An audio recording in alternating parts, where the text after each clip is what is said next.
नमस्कार दोस्तों। जैसा कि पिछली क्लास में हम लोगों ने बंगाल में ब्रिटिश साम्राज्य की स्थापना के लिए लड़े गए युद्धों का अध्ययन कर रहे हैं, जिसमें कल हमने प्लासी के युद्ध के बारे में अध्ययन किया, प्लासी के युद्ध के कारण, युद्ध और उसके परिणाम के बारे में अध्ययन किया।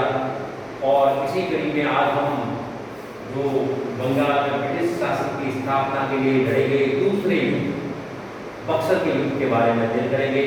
बक्सर के युद्ध के क्या कारण थे, क्या परिणाम थे। और तो बक्सर का युद्ध 22 अक्टूबर 1764 को लड़ा गया था। अब इसकी क्या पृष्ठभूमि थी, ये हमने कल पढ़ा कि प्लासी के युद्ध के बाद जो मीर जाफर है उसको बंगाल का नवाब बनाया जाता है। मीर जाफर को बंगाल का नवाब बनाया जाता है। मीर जाफर एक कठपुतली शासक होता है, एक कठपुतली नवाब होता है जो अंग्रेजों की हर इच्छा की पूर्ति करता है और अंग्रेजों के हर आदेशों की पालना करता है। लेकिन हम देखते हैं कि आगे जाकर के मीर जाफर भी अंग्रेजों की इस नीति से परेशान हो जाता है और इसी कड़ी में मीर कासिम का एक पुत्र होता है मीरन, जिसकी मृत्यु हो जाती है, इसलिए वो ज्यादा निष्क्रिय होना शुरू हो जाता है।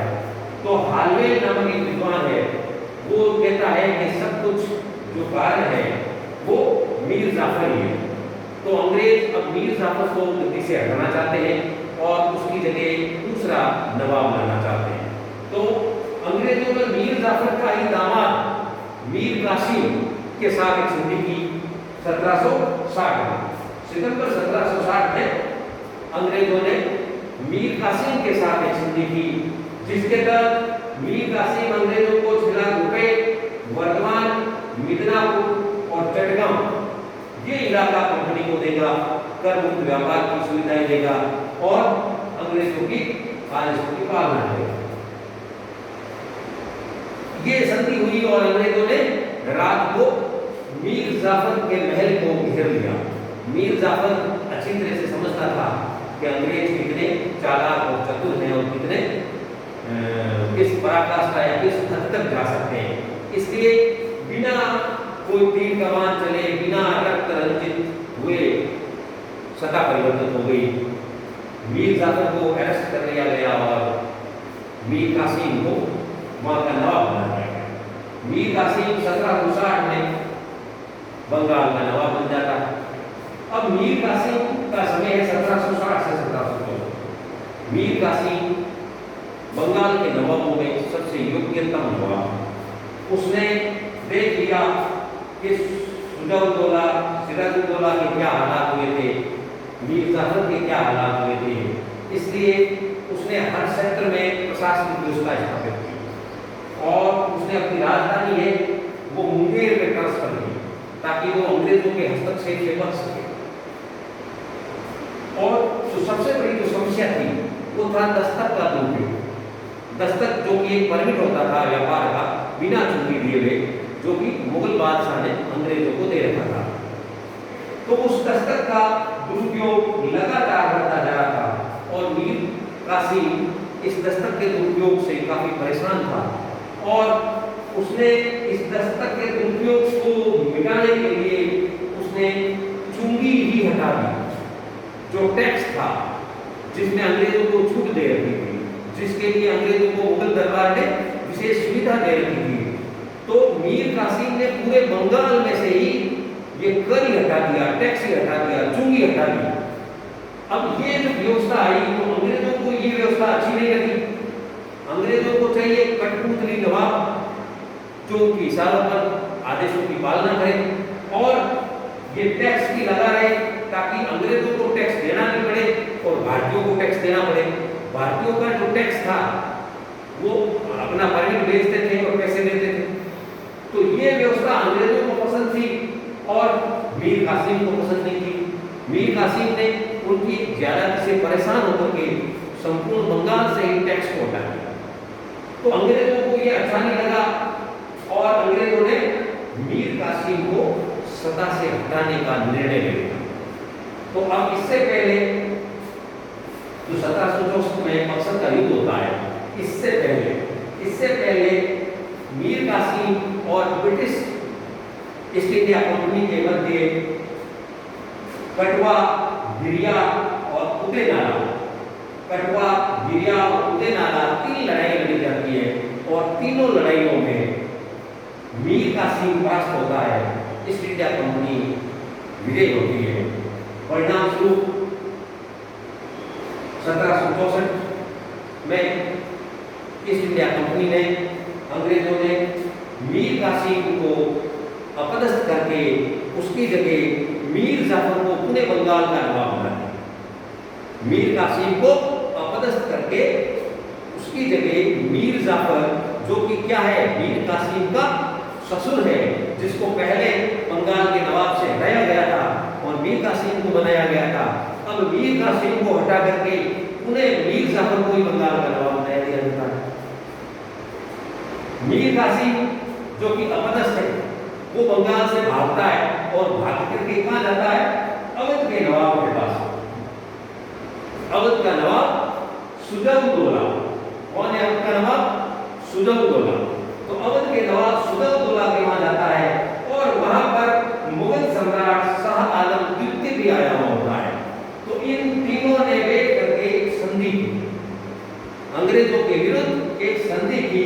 अवध का सम्राट सुजौदौला, मुगल सम्राट शाह आलम द्वितीय और बंगाल का अपदस्थ नवाब मीर कासिम, इन तीनों ने मिलकर के एक संधि की कि हम तीनों की सेनाएं मिलकर के और अंग्रेजों से लड़ेंगे। ठीक है, और इन प्रत्येक को अपना अपना हिस्सेदारी तय कर ली कि किसको बंगाल का पार्ट मिलेगा, किसको बिहार का मिलेगा, किसको कितना धन मिलेगा। ये समझौता हो गया और 22 अक्टूबर 1764 को अंग्रेजों की ओर से हेक्टर मुनरो सेना का नेतृत्व कर रहा है। कौन? Hector Munro. और इधर संयुक्त सेना है जिसके अंदर अवध का नवाब सुजौदौला है, मुगल सम्राट शाह आलम द्वितीय है और बंगाल का अपदस्थ नवाब मीर कासिम है। इन तीनों की संयुक्त सेना और दूसरी तरफ अंग्रेजों की सेना जिसका नेतृत्व हेक्टर मुनरो कर रहा है, इनके मध्य लड़ाई लड़ी जाती है। परिणाम भारत के विरुद्ध आता है। अंग्रेजों की छोटी सी सशक्त सेना विजय होती है और भारत के मुगल सम्राट, भारत का सबसे सशक्त प्रांत बंगाल का नवाब और अवध के नवाब की संयुक्त सेना परास्त होती है और ये भारतीय इतिहास में एक क्रांतिकारी घटना घटित होती है।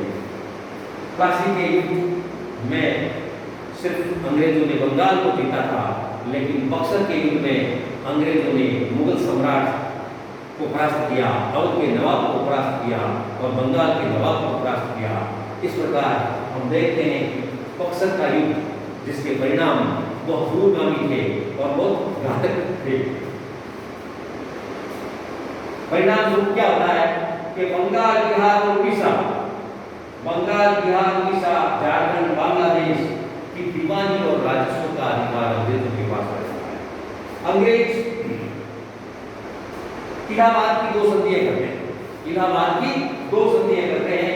प्रथम संधि मुगल सम्राट शाह आलम द्वितीय के साथ होती है और द्वितीय संधि अवध के नवाब सुजौदौला के साथ होती है। इस प्रकार हम देखते हैं कि 2 संधियां की जाती है। पहली संधि, प्रथम संधि 12 अगस्त 1765 को मुगल सम्राट शाह आलम के द्वितीय के साथ की जाती है।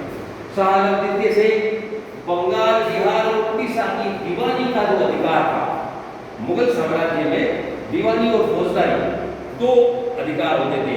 तो दीवानी का अधिकार मुगल सम्राट का होता था और फौजदारी का अधिकार नवाब का होता था।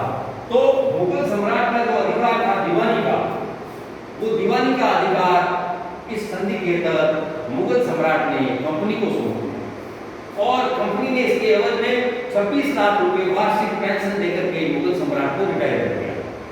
26 लाख वार्षिक पेंशन मिल रहेगी और उसके एवज में बंगाल, बिहार और उड़ीसा की दीवानी का जो अधिकार है वो मुगल सम्राट ने कंपनी को दे दिया। और कड़ा और इलाहाबाद का जिला जो कि अवध के नवाब से लेके वो मुगल सम्राट को सौंप दिया। इस प्रकार हम देखते हैं कि इलाहाबाद की प्रथम संधि से जो मुगल सम्राट का जो विशेषाधिकार है, दीवानी का अधिकार, वो दीवानी का अधिकार कंपनी को मिल जाता है और मुगल सम्राट है 26 लाख रुपए वार्षिक पेंशन लेके शांत हो जाता है। दूसरी संधि होती है अवध के नवाब के साथ। अवध का नवाब सुलूदौला के साथ दूसरी संधि होती है और ये होती है 16 अगस्त 1760। 16 अगस्त 1760 को अवध के नवाब सुलूदौला के साथ दूसरी इलाहाबाद की संधि होती है।